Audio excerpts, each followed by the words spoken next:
एउटा चर्चित राजकुमार जसको मृत्युमा कात्रो किन्ने पैसा पनि थिएन। मान्छेको जीवन कसरी सुरु हुन्छ र कसरी सकिन्छ त्यसको कुनै निश्चित नै हुँदैन। हामीले बिरलै सुनेका हुन सक्छौं एउटा राजकुमारको मृत्यु हुँदा उसँग कात्रो किन्ने पैसा पनि थिएन भनेर। तर यो सत्य हो र नेपालकै कुरा पनि हो। त्यो पनि वर्षौं पहिलाको कुरा होइन, भर्खरको कुरा हो। अझ कुनै गुमनाम मान्छेको कुरा पनि होइन। 100वटा हाराहारी नेपाली चलचित्रमा अभिनय गरिसकेको व्यक्तिको कुरा हो। ती व्यक्ति हुन् वीरेन्द्र शमशेर जङ्गबहादुर राणा अर्थात् बीएस राणा। बीएस राणा नेपाली चलचित्रमा एकदमै परिचित चरित्र अभिनेता हुन्। यो उनको एउटा पाटो हो। अर्को पाटो उनले शिक्षा दिएका हजारौं विद्यार्थीहरू देश विदेशमा दाम र नाम कमाएर बसेका छन्। तर उनको निधन भने यसरी भयो कि उनले दम जस्तो सामान्य बिरामको पनि उपचार गर्ने पैसा नभएकाले बिराम लुकाएर बसे र अन्ततः महागतिको यात्रामा निस्के, कहिल्यै नफर्कने गरी। उनी त गए, तर उनको अन्तिम संस्कारमा चाहिने कात्रो किन्ने पैसा पनि उनको परिवारसँग थिएन। एउटा राजकुमार कसरी त्यस्तो अवस्थामा पुगे होला? दर्शकवृन्द, यो सामग्रीमा हामी उनै बीएस राणाको जीवन कथा प्रस्तुत गर्दैछौँ। अन्तिमसम्म हेरेर अनिवार्य कमेन्ट गरिदिनुहोला।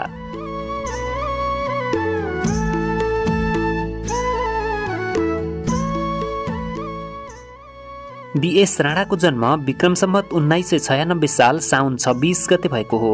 उनी काठमाडौँको विशाल नगर दरबारमा जन्मिएका हुन्। उनी नेपालका 14औं प्रधानमन्त्री श्री 3 भीम शमशेर जङ्गबहादुर राणाका पनाती, 16औं प्रधानमन्त्री श्री 3 पद्म शमशेर जङ्गबहादुर राणाका नाति हुन्।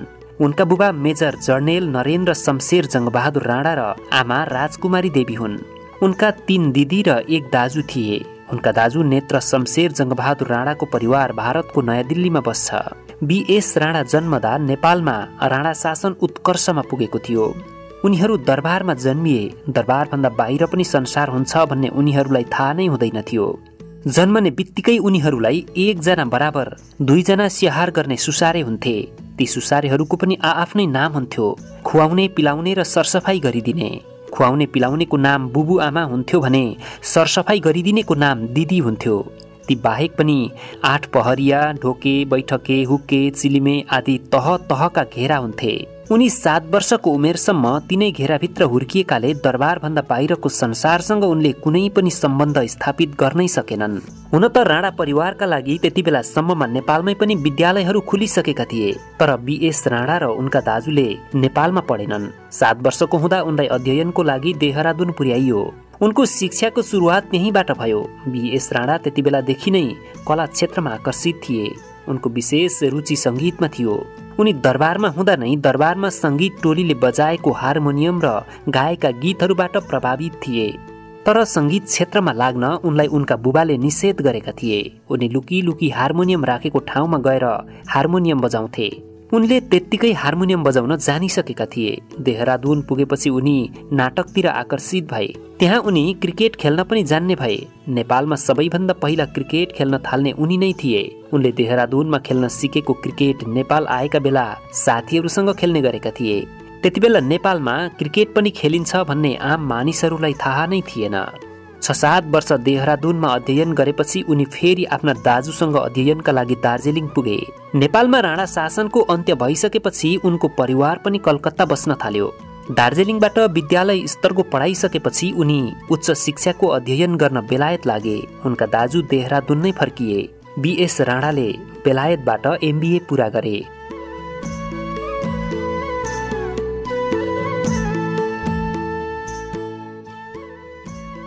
हामीले माथि नै उल्लेख गर्यौं कि बीएस राणा बाल्यकालदेखि नै कलाकारितामा रुचि राख्दथे। सानोमा संगीत र नृत्यमा उनको रुचि बहुतै थियो। संगीतप्रतिको रुचिका कारण उनले लुकेरै हार्मोनियम बजाउन सिकेका थिए। संगीतमा रुचि भएका कारण उनी बाल्यकालमा त्यसैमा रम्न चाहन्थे। उनका बुबाले हार्मोनियम छुनसम्म दिँदैन थिए, तर उनलाई हार्मोनियमको धुन एकदमै मन पर्थ्यो। त्यसैले उनी हार्मोनियम राखिएको स्थानमा लुकी लुकी जान्थे र बजाउने गर्थे। यसरी बजाउँदै गर्दा एक दिन हार्मोनियम छोएका मात्र के थिए। पहिला त बुबाले उनलाई हार्मोनियम किन छोएको भनेर गाली गरे, तर त्यति बेला उनकी आमा पनि त्यही थिइन्। उनले हार्मोनियम बजाउन आउँछ भनेर सोधिन्। आमाले यसरी सोधेपछि भने उनका बुबाले पनि बजाउन लगाए। अनि बीएस राणाले हरे राम हरे कृष्णको धुन बजाए। त्यसपछि भने उनका बुबाले उनलाई हार्मोनियम बजाउन रोकेनन्। त्यसो त उनलाई बाल्यकालमा सिनेमा हेर्न पनि खूब रुचि थियो। सिंहदरबारभित्र एउटा भवन थियो जहाँ राणा परिवारका सदस्यहरूले सिनेमा हेर्ने गर्थे। उनलाई पनि कहिलेकाहीँ त्यहीँ गएर सिनेमा हेर्ने मौका मिल्थ्यो। सानैमा उनले हलिउडका कलाकार जोन बिन अभिनीत चलचित्र हेरेका थिए। सो चलचित्रले उनको बाल मस्तिष्कमा ठूलो प्रभाव पारेको थियो। बीएस राणालाई लाखे नाच बहुत मन पर्थ्यो। उनी ढोका थुनेर कोठामा लाखेकै शैलीमा नाच्ने गर्थे।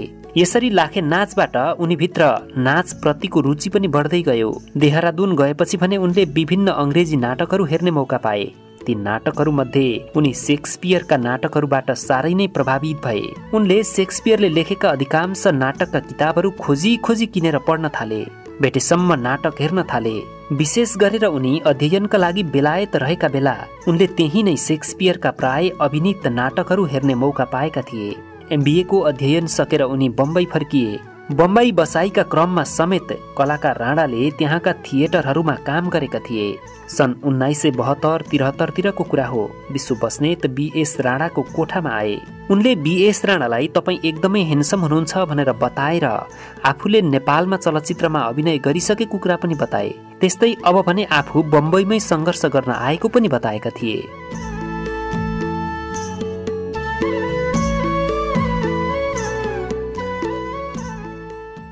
राणाकालको समापनपछि बीएस राणाको परिवार राँची पुगेर बसेको थियो। राँचीबाट कलकत्ता, कलकत्ताबाट बम्बई र बम्बईबाट बेङ्गलोर पुगेर बसोबास गर्यो। बेङ्गलोरबाट उनका दाजुको परिवार दिल्ली लाग्यो भने उनी नेपाल लागे। यसरी विक्रम सम्वत 2040 सालमा व्यापार गर्नका लागि उनी नेपाल आए। नेपालमा उनले शिक्षा क्षेत्रमा काम गर्न थाले। आखिर उनी राणा खानदानका व्यक्ति थिए। सम्पत्ति थियो, घर थियो, परिवार थियो, सब थोक थियो। त्यही बेला उनको र विश्व बस्नेतको भेट भयो। विश्व बस्नेतले आफूले चलचित्र बनाउन लागेको बताए। त्यसपछि विश्व बस्नेतले निर्माण गरेको र तुलसी घिमिरेले निर्देशन गरेको चलचित्र अन्यायबाट बीएस राणाले नेपाली चलचित्रमा अभिनय यात्रा आरम्भ गरे। यो चलचित्रमा उनलाई 3-4 सिनमा अभिनय गर्न दिने शर्त थियो। तर डीआईजीको एक सिनमा मात्रै अभिनय गराइयो। तैपनि उनलाई अन्यायका डीआईजीको रूपमा चिन्न थाले दर्शकहरूले। त्यसपछि तुलसी घिमिरेकै निर्देशन रहेको चलचित्र कोसेलीमा राणाले अभिनय गरे। त्यतिबेला तुलसी घिमिरेले उनलाई एक सिन मात्र छ र त्यो सिनमा उनी बाहेक अरूले अभिनय गर्न नसक्ने बताएपछि उनले त्यो चलचित्रमा पनि एक सिनमा अभिनय गरेका थिए। उनले अभिनय गरेका चलचित्रहरूमा अन्याय, कोसेली, चिनो, जीवन सङ्घर्ष, अपराध, दक्षिणा, रहर, करोडपति, बलिदान, नेपाली बाबु, बसन्ती, दाग, साइत, माया त माया हो, मेरो एउटा साथी छ, सेतो बाघ, कसले चोर्यो मेरो मन आदि हुन्। बीएस राणाका बारेमा कुरा गरिरहँदा उनलाई चलचित्रकर्मी भनेर मात्रै पुग्दैन। खासमा उनी जति नै चर्चित कलाकार भए पनि उनको बाँच्ने पेसा भनेको शिक्षण पेसा थियो। तत्कालीन समयमा शुभतारा स्कुल ए लेभलको रूपमा सञ्चालन हुने भएपछि उनी उक्त स्कुलमा शिक्षक भएर अध्यापन गर्न थाले। त्यसपछि उनी विभिन्न विद्यालयहरूमा जोडिए। अंग्रेजी राम्रो भएकाले उनी नाम चलेका विद्यालयहरूका लागि पनि तानातान हुने शिक्षक थिए। केही विद्यालयमा प्रिन्सिपल भए। उनले कलेजमा समेत पढाए। उनले पढाएका हजारौं विद्यार्थीहरू अहिले देश तथा विदेशमा आर्थिक र सामाजिक रूपमा प्रतिष्ठित पनि छन्।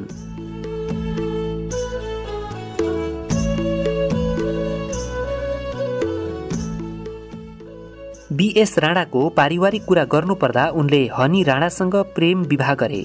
उनीहरूबाट 2 छोरी र 1 छोरा जन्मिए। तर छोरा भने लामो समय बाँचेनन्। उनका छोरा भने 9 वर्षको हुँदा दादुराका कारण बिते। अब भने 2 छोरीहरूमा नन्दिनी र आरती छन्। पछिल्लो समय बीएस राणा दमका रोगी थिए। तर दुर्भाग्य भनौं या के भनौं, श्री 3 महाराजका नाति 100 वटा हाराहारी नेपाली चलचित्रमा अभिनय गरेका कलाकार, 25 वर्षभन्दा धेरै शिक्षा क्षेत्रमा काम गरेका शिक्षक जस्ता बहुआयामिक व्यक्तिसँग पछिल्लो समय दमको उपचार गर्ने सम्म सम्पत्ति थिएन। उनी दमको बिरामीले निकै थाकिसकेका रहेछन्। बिरामी छु भन्दा उपचार गर्नुपर्छ भनेर बिराम लुकाएर बसेका रहेछन्। उनी स्वाभिमानी थिए। कसैसँग हात फैलाउने हिम्मत गरेनन्। उनका दाजुको परिवार भारतको दिल्लीमा छ। उनीहरू सम्पन्न छन्। उनीहरूले पनि वास्ता गरेनन्। सायद सम्पर्क नै थिएन। कान्छी छोरी सानैदेखि अलि सुस्त मनस्थितिकी छिन्। त्यत्रो सम्पत्ति कसरी सकियो छोरीहरूलाई पनि थाहा छैन।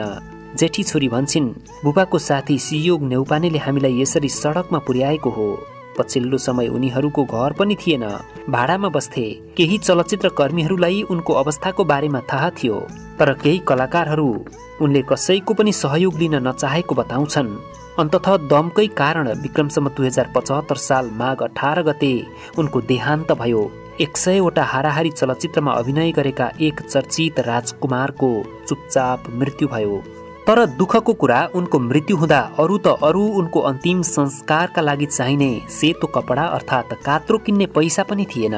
चलचित्र कर्मीहरूले उनको अन्तिम संस्कारका लागि पैसा सङ्कलन गरे। कलाकार सरिता लामिछाने भन्छिन्, मेरो पहिलो अभिनय रहेको धारावाहिक मुक्तिमा उहाँ मेरो बुबा भएर अभिनय गर्नुभएको थियो। दैवले वास्तवमै छोरीको कर्तव्य निर्वाह गर्ने अवस्थामा ल्याइ पुर्यायो।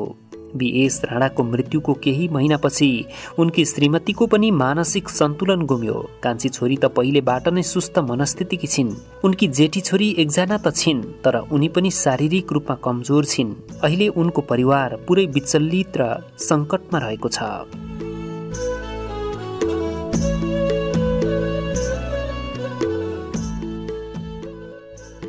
दर्शकवृन्द, हामीले आजको यस सामग्रीमा पूर्व राजकुमार र 100 वटा हाराहारी नेपाली चलचित्रमा अभिनय गरिसकेका चर्चित चरित्र अभिनेता बीएस राणाको जीवन कथा प्रस्तुत गरेर सुनायौं। यो सामग्री हेरिसकेपछि, सुनिसकेपछि तपाईहरूलाई कस्तो लाग्यो? यो सामग्री राम्रो लाग्यो भने लाइक, कमेन्ट र सेयर गरिदिनु हुन विनम्र अनुरोध गर्दछौँ। यो सामग्रीलाई अन्तिमसम्म हेरिदिनु भएकोमा तपाईहरूलाई धेरै धेरै धन्यवाद। हवस् त, नमस्कार।